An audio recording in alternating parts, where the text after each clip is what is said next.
एक आदमी रेगिस्तान से गुजरते वक्त बुदबुदा रहा था, कितनी बेकार जगह है, ये बिल्कुल भी हरियाली नहीं है और हो भी कैसे सकती है, यहां तो पानी का नामो निशान भी नहीं है।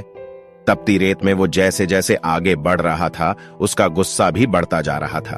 अंत में वो आसमान की तरफ देख झल्लाते हुए बोला, क्या भगवान, आप यहाँ पानी क्यों नहीं देते? अगर यहाँ पानी होता तो कोई भी यहाँ पेड़ पौधे उगा सकता था और तब ये जगह भी कितनी खूबसूरत बन जाती। ऐसा बोलकर वह आसमान की तरफ ही देखता रहा, मानो वो भगवान के उत्तर की प्रतीक्षा कर रहा हो। तभी एक चमत्कार होता है। नजर झुकाते ही उसे सामने एक कुआं नजर आता है। वह उस इलाके में बरसों से आ जा रहा था, पर आज तक उसे वहां कोई कुआं नहीं दिखा था। वह आश्चर्य में पड़ गया और दौड़कर कुएं के पास गया। कुआं लबालब पानी से भरा था। उसने एक बार फिर आसमान की तरफ देखा और पानी के लिए धन्यवाद करने की बजाय बोला, पानी तो ठीक है, लेकिन इसे निकालने के लिए कोई उपाय भी तो होना चाहिए। उसका ऐसा कहना था कि उसे कुएं के बगल में पड़ी रस्सी और बाल्टी दिख गई। एक बार फिर उसे अपनी आंखों पर यकीन नहीं हुआ। वह कुछ घबराहट के साथ आसमान की ओर देखकर बोला, लेकिन मैं ये पानी ढोऊंगा कैसे? तभी उसे महसूस होता है कि कोई उसे पीछे से छू रहा है। पलट कर देखा तो एक ऊंट उसके पीछे खड़ा था। अब वह आदमी एकदम घबरा जाता है। उसे लगता है कि कहीं वो रेगिस्तान में हरियाली लाने के काम में ना फंस जाए, और इस बार वो आसमान की तरफ देखे बिना तेज कदमों से आगे बढ़ने लगता है।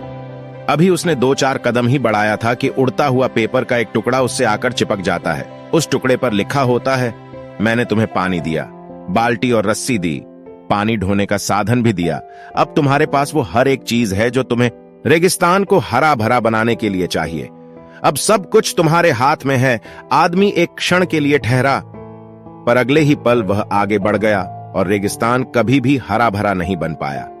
मित्रों, कई बार हम चीजों के अपने मन मुताबिक न होने पर दूसरों को दोष देते हैं। कभी हम सरकार को दोषी ठहराते हैं, कभी अपने बुजुर्गों को, कभी कंपनी को, तो कभी भगवान को।